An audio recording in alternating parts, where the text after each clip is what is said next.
திருத்தணி முருகர் கோவிலுக்கு நடந்து போலாமா?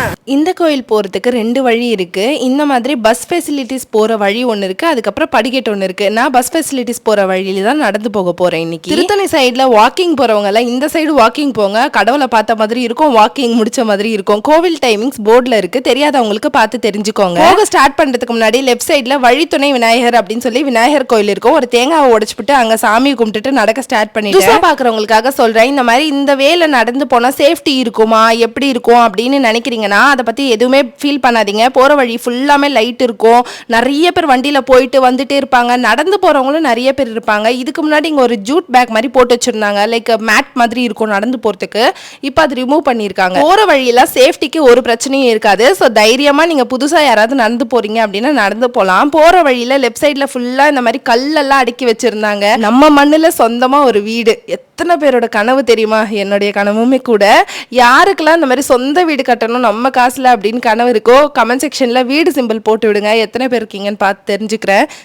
இப்போ காமிச்சேன் பார்த்தீங்களா, அது வந்து அவுட் ஸ்டேஷன் வெஹிக்கல்ஸ்க்காக இந்த மாதிரி டோக்கன் போடுவாங்க. ஸோ அந்த பிளேஸ் எல்லாம் கடந்து வந்துட்டோம். கடந்து வந்தப்பவுமே நீங்கள் பார்க்கலாம், லெஃப்ட் சைடில் ஃபுல்லாக கல்லு தான் அடுக்கி வச்சுருந்தாங்க.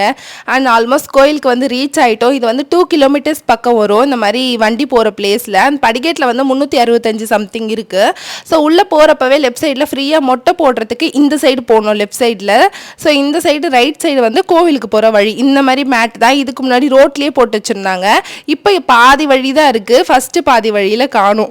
நான் போனது வந்து ஒரு டியூஸ்டே, செம்ம ரஷ்ஷாக இருந்தது கோவிலே. அண்ட் வந்து நான் போன டைமே ஆக்சுவலி 7:30 to 7:40 அந்த மாதிரி தான் மேலே ரீச் ஆனேன். அப்பயுமே கூட்டம் குறையாமல் இருந்தது.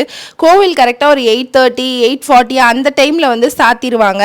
நம்ம அங்கே தங்கறதா இருந்தால் சுற்றி அந்த மாதிரிலாம் தங்கிக்கலாம். சூப்பராக தரிசனம் பார்க்கறதுக்காக ஹாப்பியாக உள்ளே போனேன். ஃபோன் உள்ள வந்து அலோட் கிடையாது. அவ்வளோ கூட்டத்திலையும் அவ்வளோ பொறுமையாக நிதானமாக சாமியை பார்த்து தரிசனம் பண்ணி என்னோட கோரிக்கையெல்லாம் வச்சுட்டு வெளியே சூப்பராக வந்தாச்சு.